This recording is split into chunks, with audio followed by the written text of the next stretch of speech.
querendo te adorar em espírito e em verdade. Usa, Deus, o Anderson para trazer a mensagem nessa noite. Que o Senhor possa ministrar nossos corações. Receba nossos louvores, nossa adoração, como forma de prepararmos, ó Deus, nossos corações, prepararmos o caminho para o Senhor germinar a semente dessa noite. Assim nós choramos em nome de Jesus. Amém. Amém? Vou passar para o Anderson. Só um minuto. Pode ir. Amém, irmãos.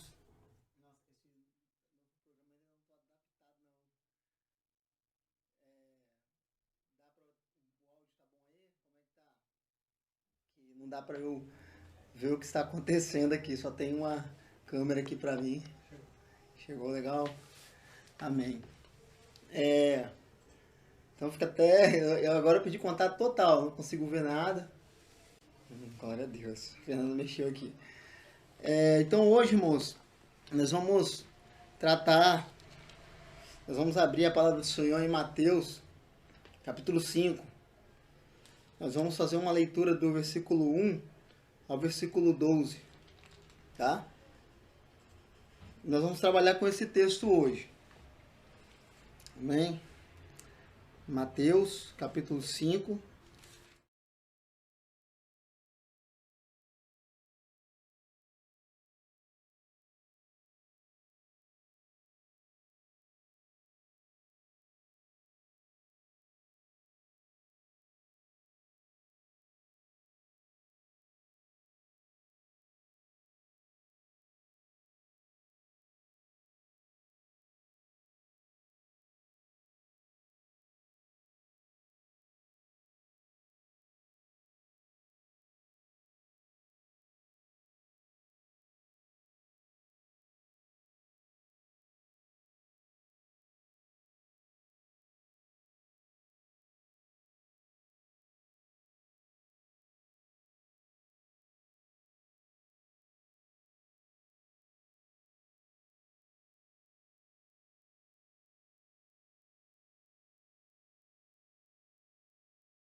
Tem que ler de novo?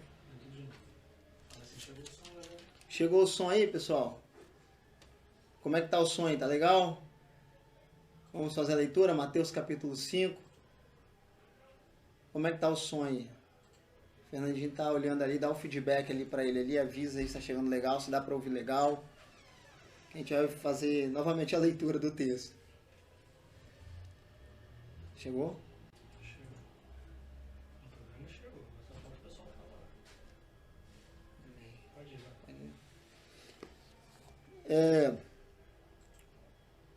Quando viu as multidões, Jesus subiu ao monte. Havendo-se assentado, seus discípulos se aproximaram. E ele começou a ensinar-lhe, dizendo: Bem-aventurados os pobres de espírito, porque deles é o reino dos céus. Bem-aventurados que choram, porque serão consolados. Bem-aventurados os mansos, pois herdarão a terra. Bem-aventurados que têm fome e sede de justiça, pois serão saciados. Bem-aventurados misericordiosos, porque alcançarão misericórdia. Bem-aventurados limpos de coração, porque verão a Deus, pois verão a Deus. Bem-aventurados pacificadores, pois serão chamados filhos de Deus. Bem-aventurados perseguidos por causa da justiça, porque deles é o reino dos céus. Bem-aventurados sois vós, insultarem, perseguir, mentir, disserem todo mal contra vós por minha causa. Alegrai-vos, pois a vossa recompensa no céu é grande, porque assim perseguiram os profetas que viveram antes de vós. Vamos orar, pedir iluminação ao Espírito Santo da sua palavra revelada. Pai, que o Senhor Deus venha falar, Deus, profundamente aos nossos corações e venha nos ensinar, ó Pai, a ver, ó Pai, e a contemplar o verdadeiro caminho, Deus, da felicidade. E o Senhor vai ministrar no coração de cada um dos meus irmãos. Daqueles, ó Deus, que estão enfermos, ó Deus, que o Senhor entre, ó Deus, com a tua providência, Pai. Abençoe, ó Deus, a Beatriz. Colocamos mais uma vez ela diante do Senhor, que tuas mãos, ó Pai, seja ali sobre a sua vida, como o Senhor tem sustentado, ó Pai, a cada dia, a cada procedimento que é feito ali, ó Deus, em sua vida, através dos médicos. Que as mãos do Senhor, ó Deus, sejam na frente de tudo. Abençoe os demais irmãos da igreja, ó Deus, cada um deles, ó Pai, que o Senhor tem fortalecido, e que o Senhor enche seus corações, ó Deus, com a tua palavra. Que o teu Santo Espírito, Deus, venha trazer iluminação, e quem venha abrir nosso entendimento. Que teu nome seja dado a honra, a glória, o louvor e o poder, desde agora para todos sempre. Amém, Deus. Amém. Bom, hoje o que nós vamos tratar, o que eu quero tratar hoje com os irmãos, é o verdadeiro caminho da felicidade. Bem, e para isso eu vou ler uma pequena introdução aqui, para a gente entender um pouco, né, mais desse sermão e a gente poder assim fazer a introdução do texto, tá? O que significa esse sermão que o Senhor, né, deixou para nós. Então vamos lá. O caráter benigno, né, e a atitude descritos pelo Senhor, dos versículos 3 a 12, não pode ser obtido por esforço próprio, mas são criados no cristão por obra do Espírito Santo que neles habitam. Bom, o Sermão do Monte, eles são uma característica dos verdadeiros cristãos. Então, para que serve? Para que o Sermão do Monte? O Sermão do Monte, principalmente esses versos que nós lemos, ele vai do capítulo 5 ao capítulo 7, ele é bem extenso, né? Ele fala das características de um verdadeiro cristão. E é um chamado também ao arrependimento. Para nós olharmos esse sermão e ver o que a nossa vida, né, está compatível com ele. E aquilo que não está, nós devemos clamar ao Senhor por arrependimento e voltar para esse verdadeiro caminho da felicidade. E essa obra, ela é feita pelo Espírito Santo de Deus e não por esforços próprios, tá? Então, a semelhança de Moisés, porém Jesus maior que Moisés, nós vamos falar isso no nosso estudo, que nós estamos tendo de Hebreus todos os domingos, ele apresenta os princípios do reino. Não uma lei exterior, mas uma lei interior. Isso aqui trata de um coração transformado, mais do que uma mudança de comportamento, mas uma mudança de coração.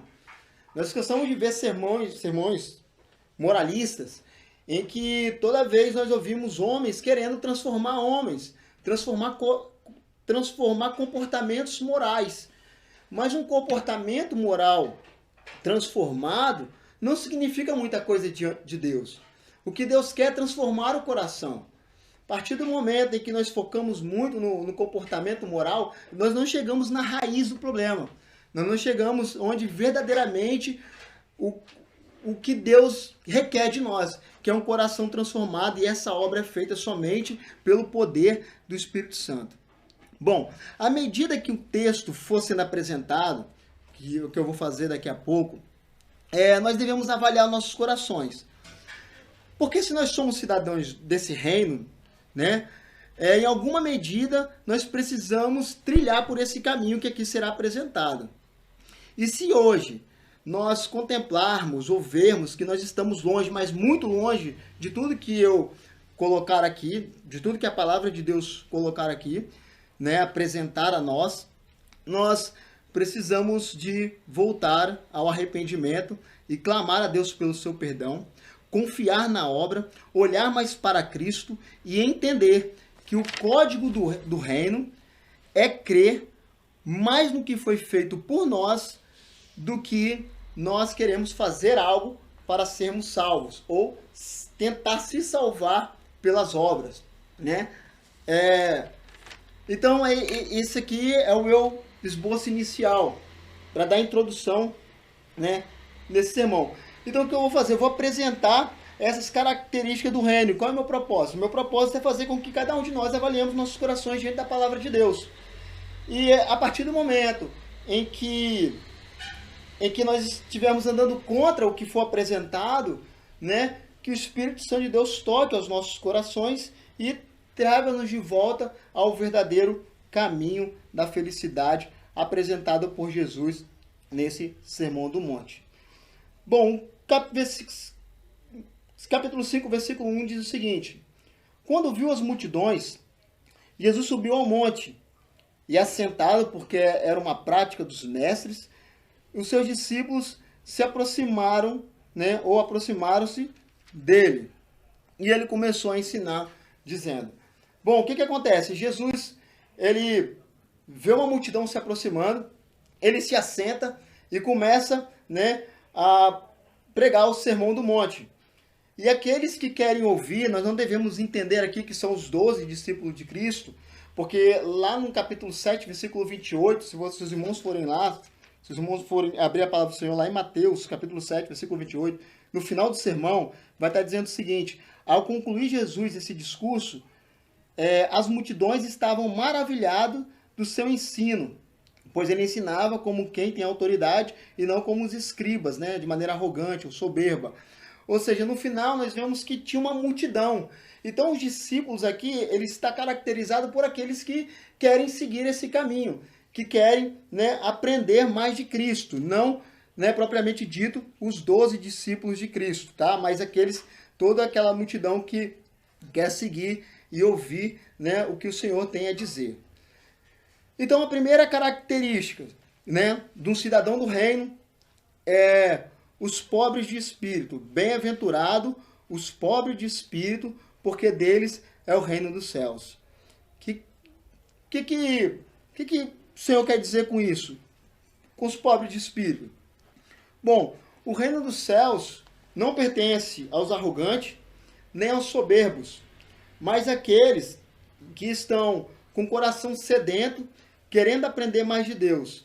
Incrível que quanto mais um homem, uma mulher, né, ou uma criança, ela se aproxima mais dessa luz, ou mais de Cristo, né, que é a verdadeira luz, ele se sente mais pobre espiritualmente. Ele se sente que precisa de aprender mais de Deus, né? Então, a primeira bem-aventurança aqui, né, nós não devemos entender, mais uma vez eu repito, nós não devemos entender aqui, poxa, eu tenho que ser pobre de espírito para ser bem-aventurado. Não, não deve ser essa referência.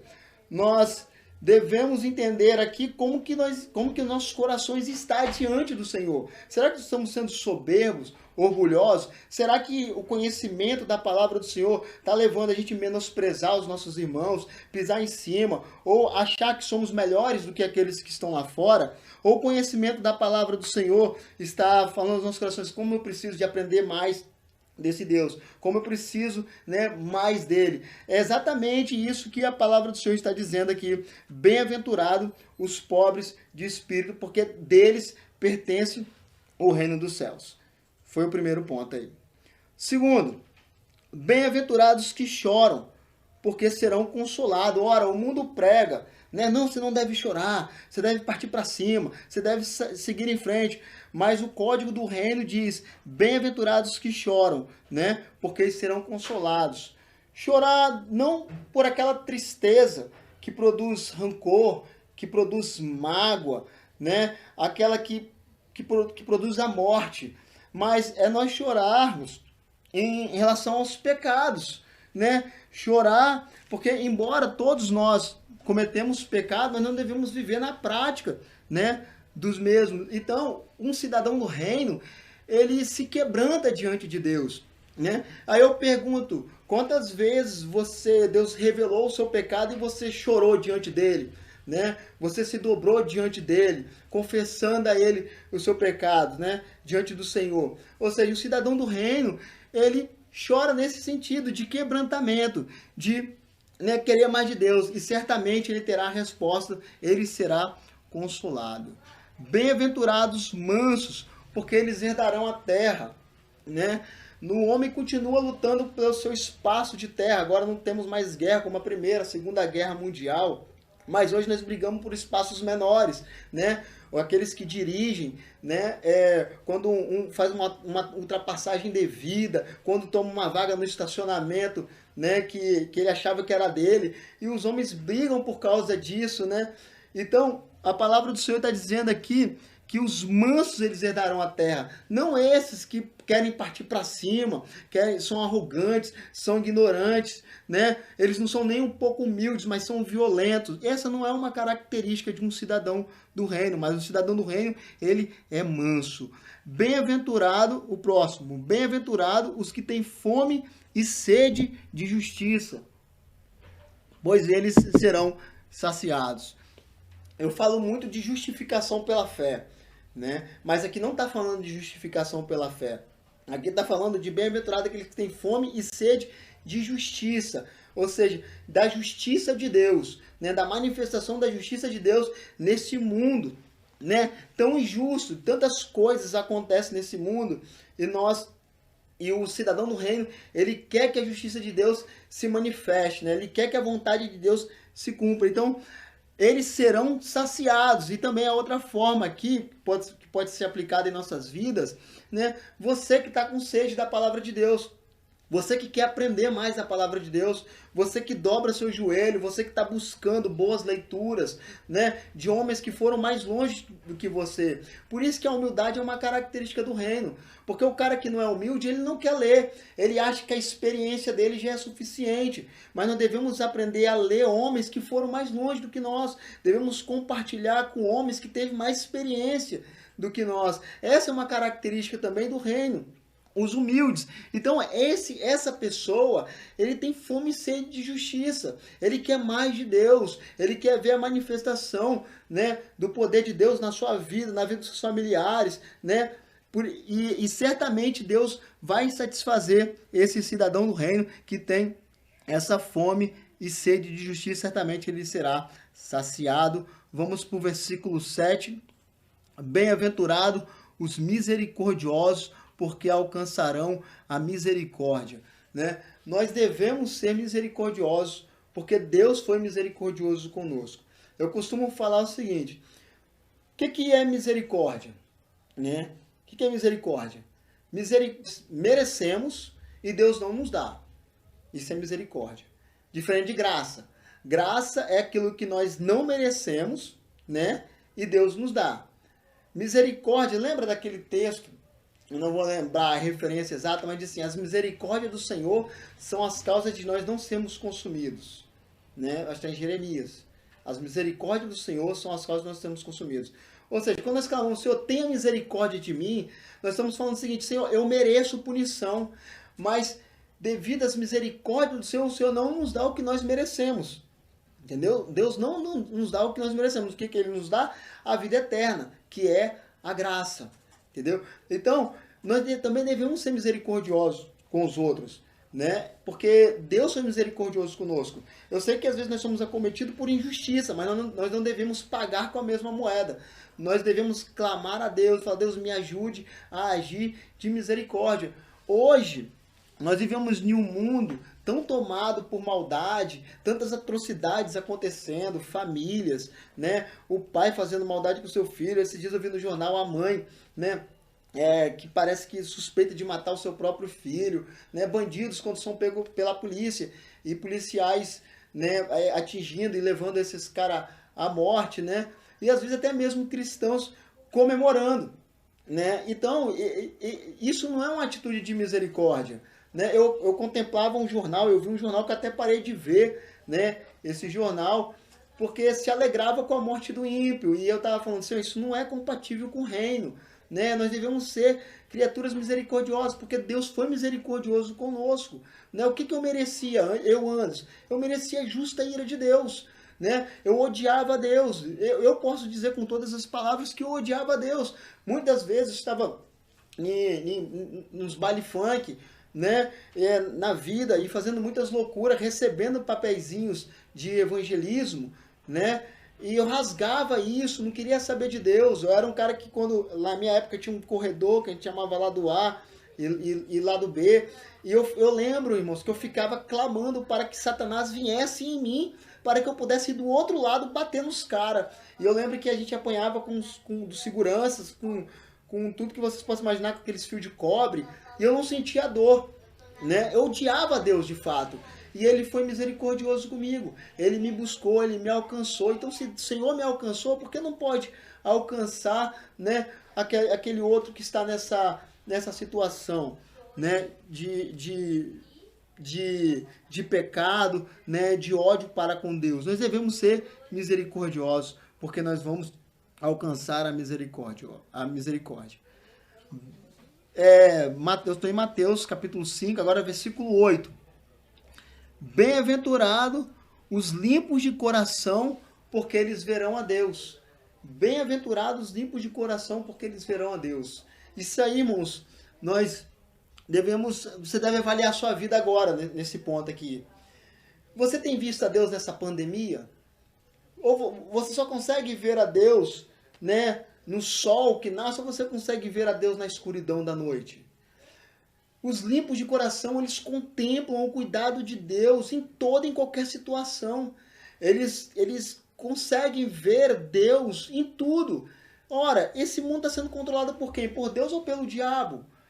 Por Deus. Deus é soberano sobre todas as coisas. Ele está no controle absoluto de todas as coisas, né? Eu sei que tem muitas coisas ruins acontecendo neste mundo, devido ao pecado da humanidade, devido ao pecado que entrou, ele distorceu toda a criação de Deus, mas Deus não perdeu o controle de nada, né? Então, os limpos de coração, né, eles conseguem contemplar o cuidado de Deus, eles conseguem contemplar o cuidado de Deus em cada detalhe da sua vida, né? Eu fico, às vezes, reparando o meu sogro, como que ele tem essa sensibilidade. Ele desentupindo o cano, ele consegue ver, né, a mão de Deus ali. Às vezes ele compartilha algumas coisas assim, eu vejo, nossa, ele vê Deus nas coisas tão simples da vida.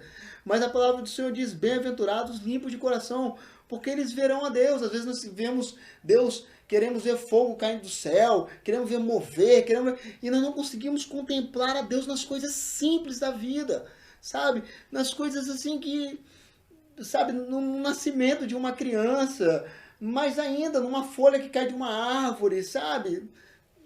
Os limpos de coração, eles têm essa sensibilidade, eles conseguem ver Deus em tudo, né? Eles veem que esse mundo está permeado de Deus, mas ao mesmo tempo, por eles adorarem um Deus transcendente, eles sabem que o Deus que eles adoram, que é o único e verdadeiro Deus, é bem maior do que tudo isso que eles estão vendo. Eles olham, eles conseguem ver Deus nisso, mas ao mesmo tempo, eles não param por aí. Eles conseguem ver, nossa, ele fez uma coisa tão pequena, né? Quanto mais, né, coisas grandiosas e maravilhosas não fará esse Deus que nós servimos.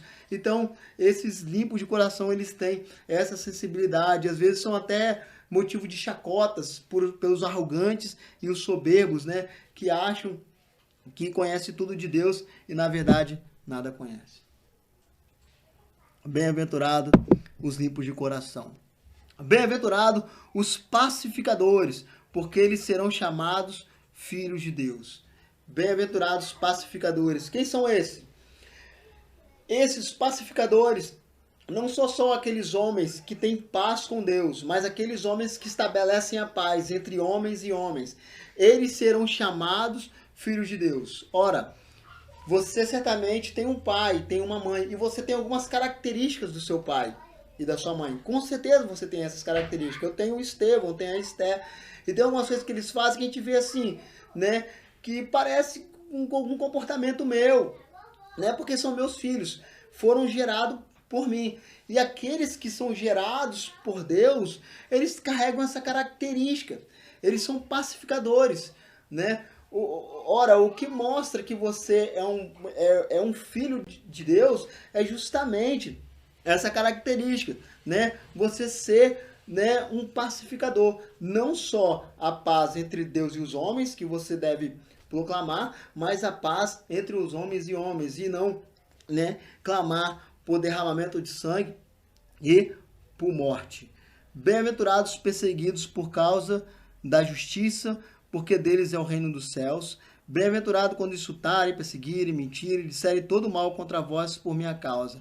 Alegrai-vos, pois a vossa recompensa no céu é grande, porque assim perseguiram os profetas que foram antes de vós. Ser perseguido por causa da justiça. Ser perseguido por causa de um comportamento moral cristão. Em 2 Timóteo,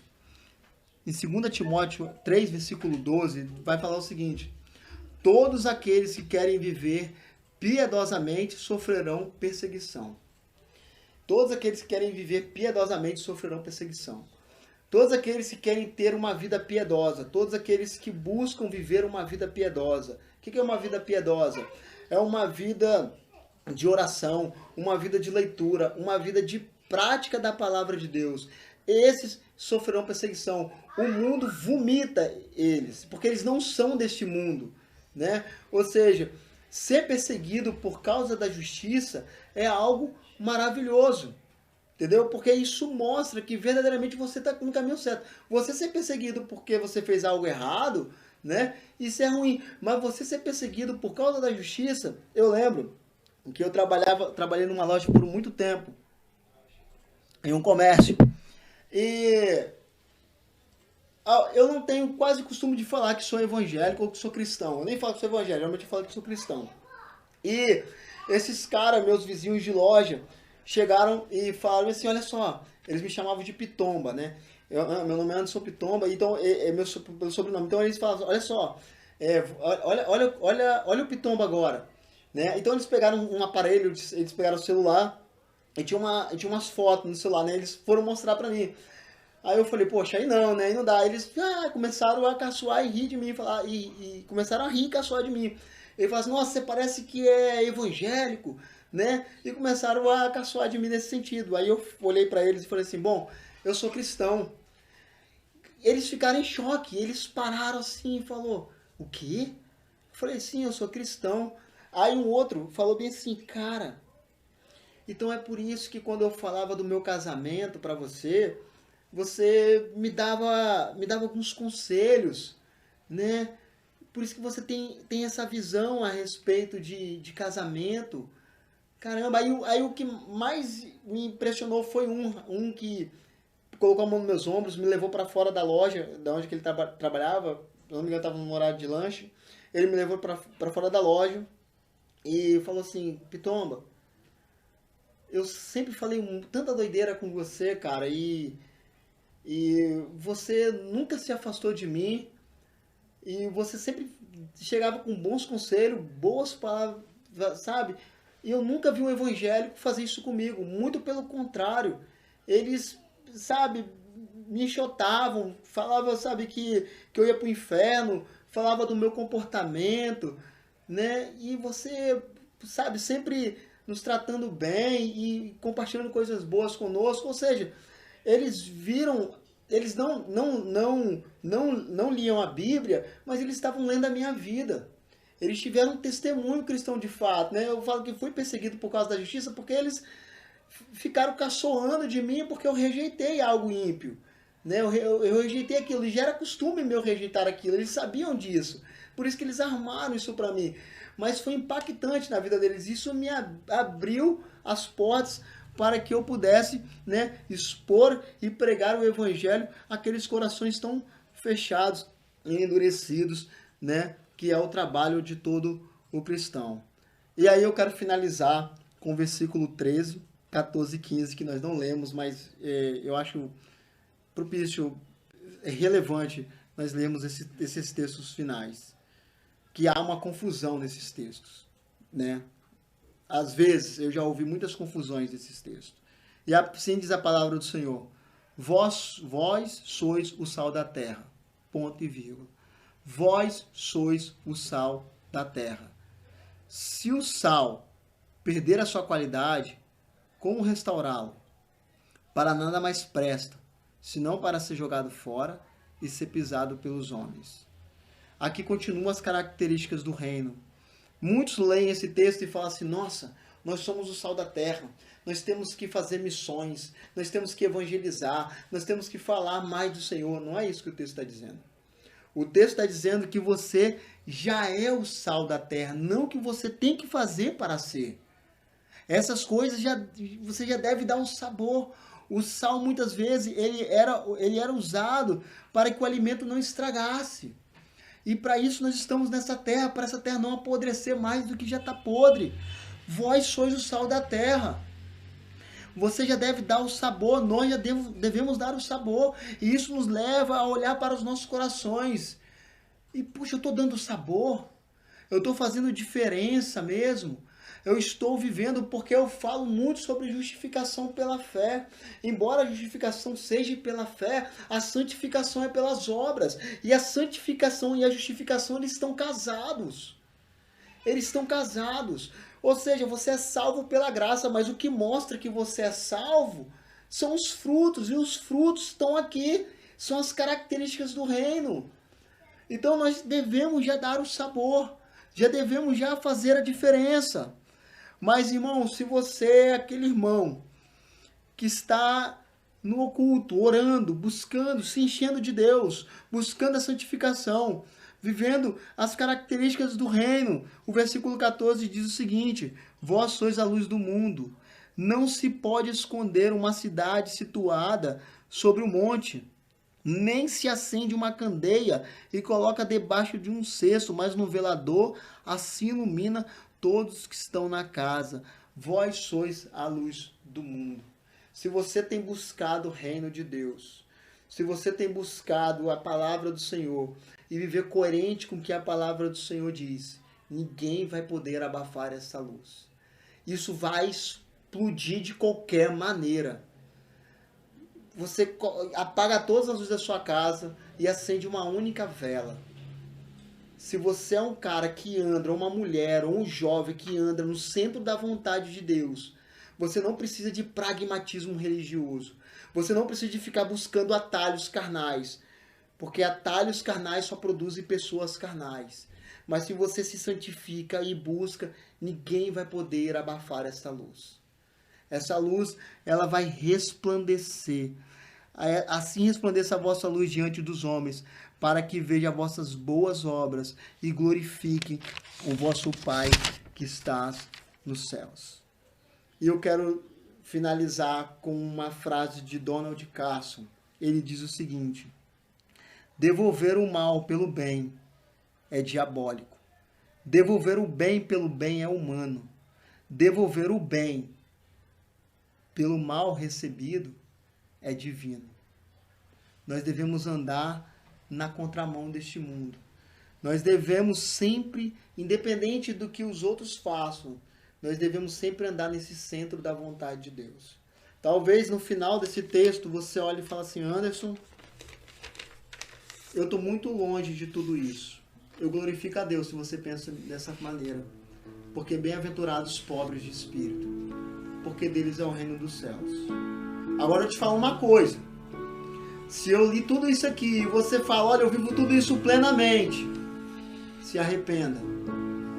Se arrependa, você está sendo um pouco arrogante. E seja mais humilde.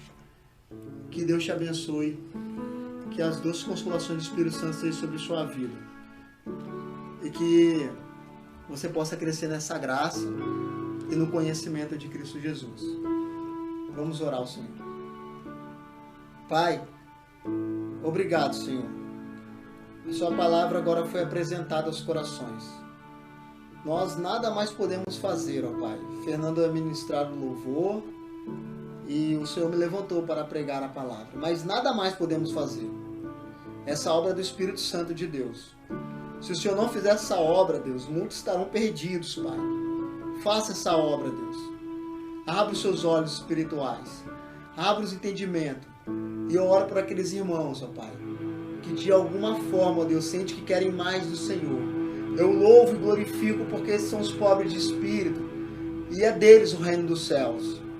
Que eles continuem, ó Deus, nessa busca, crescendo em humildade e em simplicidade e vendo a mão do Senhor em todas as coisas. A Ti seja dada a honra, a glória, o louvor e o poder, desde agora, por toda a eternidade. Amém. Deus abençoe.